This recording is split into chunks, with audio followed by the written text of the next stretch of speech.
தேசிய ஜனநாயக கூட்டணி கட்சியினுடைய பாட்டாளி மக்கள் கட்சியினுடைய தருமபுரி சட்டமன்ற வேட்பாளர் அன்னையார் சௌமியா அன்புமணி அவர்கள் இந்த பகுதியில் உள்ள தேசிய ஜனநாயக கூட்டணி கட்சியினுடைய அனைத்து நிலை பொறுப்பாளர்களையும் நேரில் சந்தித்து மரியாதை செய்யும் இந்த நிகழ்ச்சியில் கலந்து கொண்டிருக்கும் சட்டமன்ற உறுப்பினர் அன்னார் வெங்கடேஸ்வரன் அவர்களே, ஒன்றிய செயலாளர் அன்னார் சிவபிரகாசம் அவர்களே மற்றும் பாரதிய ஜனதா கட்சியினுடைய அனைத்து நிலை பொறுப்பாளர்களே, பாட்டாளி மக்கள் கட்சியினுடைய அனைத்து நிலை பொறுப்பாளர்களே, அனைத்து இந்திய அண்ணா திராவிட முன்னேற்ற கழகத்தினுடைய அனைத்து நிலை பொறுப்பாளர்களே, அம்மா மக்கள் முன்னேற்ற கழகத்தினுடைய அனைத்து நிலை பொறுப்பாளர்களே, தமிழ் மாநில காங்கிரசினுடைய அனைத்து நிலை பொறுப்பாளர்களே மற்றும் தேசிய ஜனநாயக கூட்டணி கட்சியினுடைய அனைத்து நிலை பொறுப்பாளர்களும் எனது முதற்கண் வணக்கத்தை தெரிவித்துக் கொள்கிறேன்.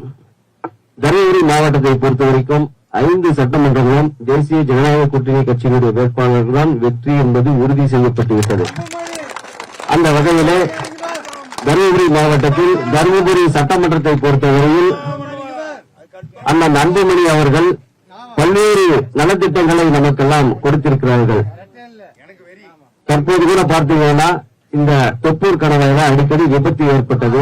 அந்த விபத்தை தடுக்க வேண்டும் என்பதற்காக அயராது பாடுபட்டு அண்ணன் டாக்டர் அன்புமணி அவர்கள் இதற்காக மத்திய அரசிடம் பலமுறை அவருடைய கோரிக்கையை வைத்து அண்ணன் சட்டமன்ற உறுப்பினர் அவர்களும் நேரில் சென்று சாலை போக்குவரத்து அமைச்சர் நிதின் கட்கரியை சந்தித்து பாரத பிரதமர் நரேந்திர மோடி அவர்களும் சந்தித்து இந்த விபத்தை பெருமளவில் நடக்கும் விபத்தை தடுக்க வேண்டும் என்பதற்காக அயராது பாடுபட்டு இந்த உயர்மட்ட மேம்பாலத்தை 800 கோடி செலவிலே இந்த உயர்மட்ட மேம்பாலத்தை கொண்டு வருந்தவர் தான் நம்முடைய அண்ணன் அன்புமணி அவர்கள், டாக்டர் அன்புமணி அவர்கள்.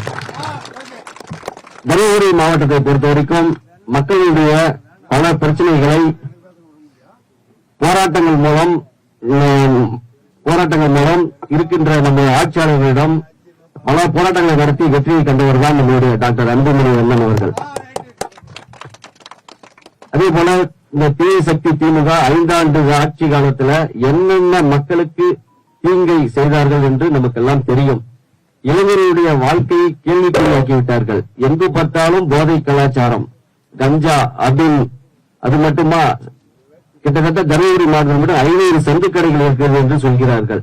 அப்படி எங்கு திரும்பினாலும் போதைப் பொருட்கள் சுலபமாக கிடைக்கிற சூழ்நிலையை உருவாக்கியவர்கள் தான் இந்த திராவிட மாடல் ஆட்சியாளர்கள். அதனால நம்மளுடைய இளைஞர்களின் வாழ்க்கை மேம்படவும், அதே போல பெண்களுடைய பாதுகாப்பு இல்லாத ஒரு ஆட்சி கொடுத்தவர் தான் திராவிட மாடல் ஆட்சி. பெண்களுடைய